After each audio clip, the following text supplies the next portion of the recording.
22 अप्रैल को पहलगाम में जो हमला हुआ था, जो बर्बर हमला आतंकवादियों ने किया और उसकी जड़ें जिस तरह से पाकिस्तान से सीधे सीधे निकल के आ रही थी, उसके बाद से पूरा देश गुस्से में था। उसके बाद भारत की सेना ने 7 मई को जो ऑपरेशन सिंदूर को सफलतापूर्वक चला के आतंकवादियों के अड्डे तबाह किए, उससे पूरा देश एक गरिमा में सुकून महसूस कर रहा था। और उसके बाद जो कुछ भी हुआ, 8 मई, 9 मई, 10 मई, 11 मई,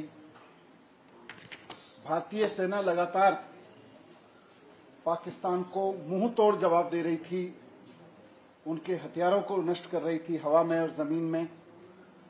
भारतीय सेना और पूरा भारत बहुत एडवांस स्टेज पे था। हम सब लोग, सभी राजनीतिक पार्टियों के लोग, पूरा देश सरकार के साथ खड़ा था। अचानक सीज फायर की घोषणा हुई। उस वक्त पूरे देश के मन में कई सवाल उठे। पूरे देश के मन में तब से लेके अब तक बहुत सारे सवाल घूमड़ रहे हैं। कल शाम प्रधानमंत्री जी ने जब देश के नाम संबोधन किया तो पूरे देश को उम्मीद थी कि अचानक हुए सीज फायर को लेके देश के मन में जो सवाल है, प्रधानमंत्री जी उनके जवाब देंगे।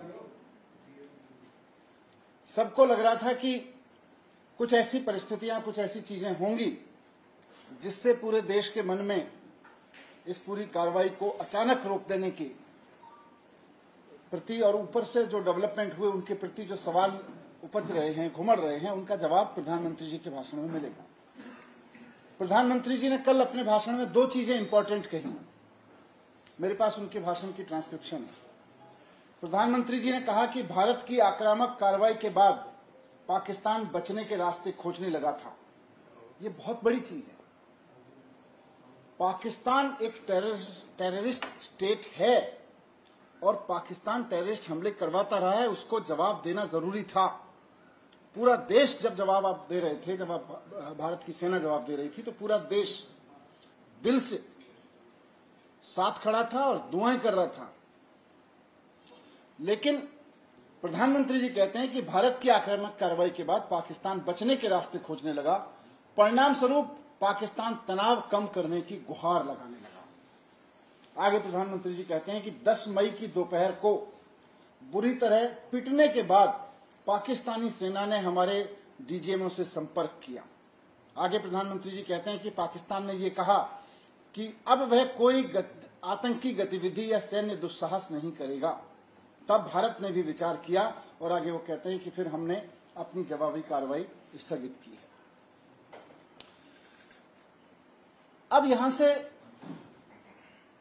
ये देखना है कि देश के मन में इस कार्रवाई को स्थगित करने के बाद से जो सवाल उठे हैं हर एक देशवासी के मन में। आप पार्कों में चले जाइए, आप नुक्कड़ पे चले जाइए, आप आपस के फैमिली ग्रुप्स को देख लीजिए, रिश्तेदारों के बीच जो डिस्कशंस हो रहे हैं, हर जगह कुछ सवाल घुमड़ रहे हैं लोगों के मन में। मैं आज आपके माध्यम से उन सवालों को प्रधानमंत्री जी तक भी पहुंचाना चाहता हूं और मैं वो सवाल आपके सामने रखना चाहता हूं। प्रधानमंत्री जी के भाषण के बाद कुछ सवाल देश के मन में। पहला सवाल है कि आप मानते हो कि पाकिस्तान आतंकवादी देश है, फिर अचानक से सीज फायर क्यों कर दिया गया? पूरा देश पाकिस्तान से इस लड़ाई में, टेररिज्म के खिलाफ इस लड़ाई में, टेररिज्म को नेस्तनाबूद करने के खिलाफ इस लड़ाई में, पाकिस्तान की जड़ से टेररिज्म को पूरी तरह से उखाड़ के पाकिस्तान को एक सबक सिखाने की लड़ाई में आपके साथ खड़ा था। और आपने कल अपनी स्पीच में भी कहा कि पाकिस्तान एक टेररिस्ट कंट्री है। फिर सीज फायर क्यों कर दिया? ये अचानक से सीज फायर क्यों कर दिया? तो पहली बात तो ये है कि अचानक सीज फायर क्यों। दूसरी बात कि हमारे पास अच्छा खासा स्ट्रेटेजिक एडवांस बना हुआ था। पाकिस्तान हमारे हवाई हमले झेल नहीं पा रहा था, रोक नहीं पा रहा था। पाकिस्तान को हटना चाहिए था, झुकना चाहिए था। पहलगाम हमले के आतंकवादी हमको सौंपने चाहिए थे। मोदी जी कह रहे हैं कि पाकिस्तान ने हाथ जोड़े और और हम देख रहे हैं कि मोदी जी मान गए। पाकिस्तान ने हाथ जोड़े और मोदी जी मान गए। मैं यहां पूछना चाहता हूं कि पाकिस्तान के भेजे गए आतंकवादी पहलगाम में जब हमला कर रहे थे, जब लोगों को गिन गिन के मार रहे थे, उस वक्त हमारी बहनें हाथ जोड़ रही थी, गिड़गिड़ा रही थी कि मेरा सिंदूर मत उजाड़ो। पाकिस्तानी आतंकवादियों ने हमारी बहनों का गिड़गिड़ाना नहीं सुना, उन्होंने बर्बरता से उनके पति की हत्या की, उनका सिंदूर उजाड़ा। और मोदी जी कह रहे हैं कि हम बहुत स्ट्रेटेजिक एडवांस में होने के बावजूद, और सारा देश जानता है कि हमने पाकिस्तान को दांत खट्टे कर रखे थे, इतने स्ट्रेटेजिक एडवांस होने के बावजूद मोदी जी कल अपने भाषण में देश को बता रहे हैं कि पाकिस्तान ने आके हाथ जोड़े और मैं मान गया। कैसे मान गए मोदी जी? आतंकवादी तो नहीं माने थे। पाकिस्तान के भेजे हुए आतंकवादी हमारी महिलाओं का सिंदूर उजाड़ने में नहीं माने, और आप पाकिस्तान के एक बार हाथ जोड़ने पे मान गए। कैसे मान गए मोदी जी? वो नहीं माने थे तो। दूसरा सवाल हमारा ये है, जनता के मन में उमड़ रहा है। और तीसरा सवाल, अगर पाकिस्तान ने युद्ध रोकने के लिए हाथ जोड़े ही थे तो उनके प्रधानमंत्री को बुला के आपने लिखित समझौता क्यों नहीं कराया, जैसा 1971 में कराया गया था? आपने कल देश को बताया अपने भाषण में कि पाकिस्तान हाथ जोड़ रहा था। ये भारतीय सेना की कामयाबी है, ये बहादुरी की कामयाबी है। तो अगर पाकिस्तान हाथ जोड़ रहा था तो फिर उनके प्रधानमंत्री को बुला के लिखित समझौता क्यों नहीं कराया गया?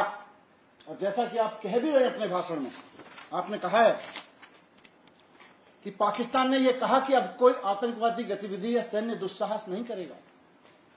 पाकिस्तान ने हाथ जोड़े और आप मान गए। 1971 में इस देश में नजीर है इस बात की कि किसी के हाथ जोड़ने से देश नहीं मानता रहा है। प्रधानमंत्री को बुला के लिखित समझौता करवाया इस देश ने, और आज आप कह रहे हैं कि हम मान गए।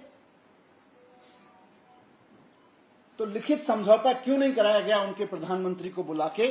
दूसरा एक सवाल हमारा यह भी है, और इसी से जुड़ा हुआ सवाल सब लोगों के मन में उमड़ रहा है। जो 22 अप्रैल से पूरे देश के मन में जो गुस्सा था कि पहलगाम के विक्टिम्स को न्याय मिलना चाहिए, आपके सीजफायर के बाद उन पहलगाम के विक्टिम्स को न्याय कैसे मिलेगा? और सिर्फ पहलगाम के 26 विक्टिम्स परिवार नहीं, पूरा देश उसमें शामिल है, और वो 21 परिवार भी शामिल हैं जिनके परिवार के लोग इस कार्रवाई में और उजड़े, पुंछ में और बाकी दूसरी जगहों पे। उनको न्याय कैसे मिलेगा? पहलगाम के विक्टिम्स को न्याय कैसे मिलेगा? सवाल तो और भी हैं, लोगों के मन में घुमड़ रहे हैं, लेकिन सबसे महत्वपूर्ण 4 सवाल यही हैं कि अगर पाकिस्तान आतंकवादी देश है तो अचानक सीजफायर क्यों किया? जब हमारे पास स्ट्रेटेजिक एडवांस था तो पाकिस्तानी आतंकवादियों के सामने जब हमारी बहनों हाथ जोड़ रही थी, वो नहीं माने थे, तो आप उनके हाथ जोड़ने से कैसे मान गए? और अगर आप मान ही रहे थे और आपको यकीन हो गया था कि पाकिस्तानी अब आगे हरकत नहीं करेंगे, तो फिर उनके प्रधानमंत्री को बुला के लिखित समझौता क्यों नहीं कराया? और फिर इस पूरे सीजफायर से उन्होंने हाथ जोड़े और आप मान गए, इस सब से पहलगाम के विक्टिम्स को न्याय कैसे मिलेगा? सवाल और भी है देश के मन में। सवाल यह भी है कि जिस वक्त सीजफायर अनाउंस भारत के अधिकारियों ने किया, यह कैसे संभव हुआ कि उससे ठीक पहले अमेरिका के राष्ट्रपति ने ट्विटर पर यह ऐलान कर दिया कि भारत सीजफायर कर रहा है? कैसे अमेरिका के राष्ट्रपति बार बार यह दावा कर रहे हैं कि उन्होंने भारत और पाकिस्तान के बीच सीजफायर कराया है? कैसे वो ये दावा कर रहे हैं कि मैंने व्यापार को रोकने की धमकी दी थी?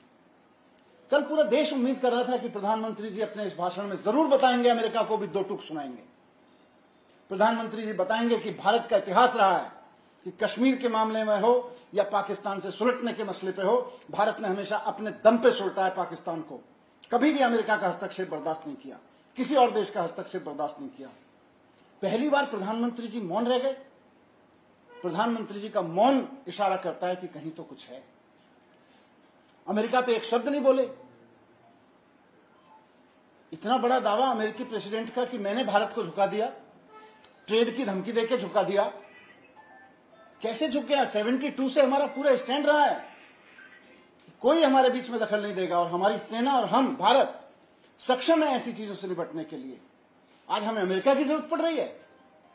आज कोई व्यापार की धमकी देके कह रहा है कि मैंने भारत को झुका दिया और देश के प्रधानमंत्री राष्ट्र के नाम संबोधन में एक शब्द नहीं बोलते हैं कि अमेरिका वालों चुप रहो, हमको अपने दुश्मनों से निपटना आता है, हमको आतंकवाद का खात्मा करना आता है। आप एक शब्द नहीं बोल रहे हैं। ये रहस्यमयी चुप्पी अमेरिका के प्रति कुछ और कहानी कहने की कोशिश कर रही है। क्या?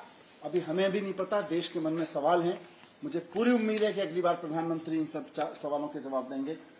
मैं यही सवाल जो हमारे मन में उमड़ रहे हैं, जनता के मन में घुमड़ रहे हैं, प्रधानमंत्री जी के कल के संबोधन में उनका एक का भी जवाब नहीं मिला, आपके समक्ष रखने आया था। मुझे उम्मीद है कि भारतीय जनता पार्टी और प्रधानमंत्री जी देश की भावनाओं को समझते हुए इनके जवाब जरूर देंगे। Thank you very much.